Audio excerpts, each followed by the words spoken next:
France is on lockdown, well, sort of. The usually bustling streets of Paris and other major cities have been brought to a near standstill as a wave of protests sweeps across the nation.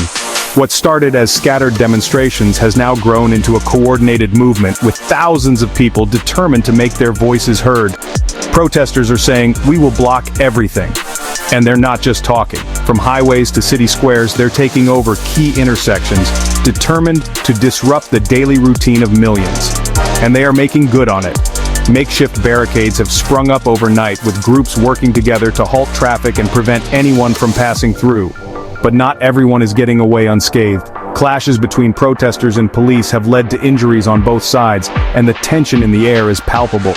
Across major French cities, from Paris to Marseille, the scale of these protests is unlike anything seen in recent years.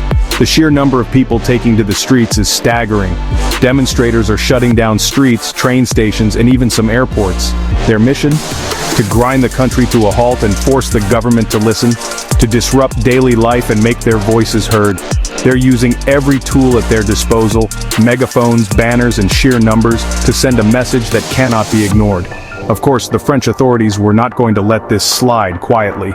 Police have been deployed in force with riot gear and shields ready to respond to any escalation.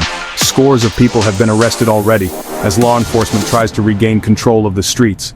The number of detentions is rising by the hour, and police are cracking down hard on anyone blocking key roads or public transport. They're dismantling barricades and dispersing crowds, but the protesters keep coming back. So why all this chaos? What has driven so many people to take such drastic action, risking arrest and injury? The protesters are rallying against government policies, possibly including pension reforms, labor laws, and other controversial changes. Many feel these reforms threaten their livelihoods and futures. They argue that the government is not listening, that their concerns are being ignored in favor of unpopular policies pushed through without proper debate. And now they are taking matters into their own hands. For many, this is about more than just one policy. It's about being heard and respected by those in power. Not everyone is cheering on the protesters. Some bystanders are frustrated, caught in the middle of a conflict they never asked for. Many locals are stuck in hours-long traffic jams, trains are not running, and daily commutes have turned into nightmares. The disruption is affecting millions, and businesses are feeling the pinch. Shops and restaurants in protest zones are closing early or not opening at all, losing vital income. Social media is buzzing. Some support the cause, sharing videos and messages of solidarity, while others vent their anger at the chaos and disruption. While others are not so impressed, the debate is raging online and in cafes, with opinions sharply divided over who is right and what should happen next. The big question now, will this escalate further, or will the government and protesters find a way to compromise before things spiral out of control?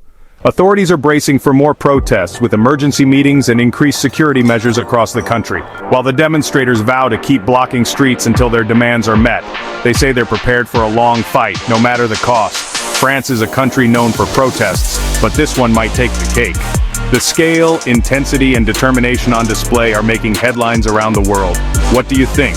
Are these protests justified or just chaos for chaos's sake? Is this the only way for people to be heard? Or is it going too far?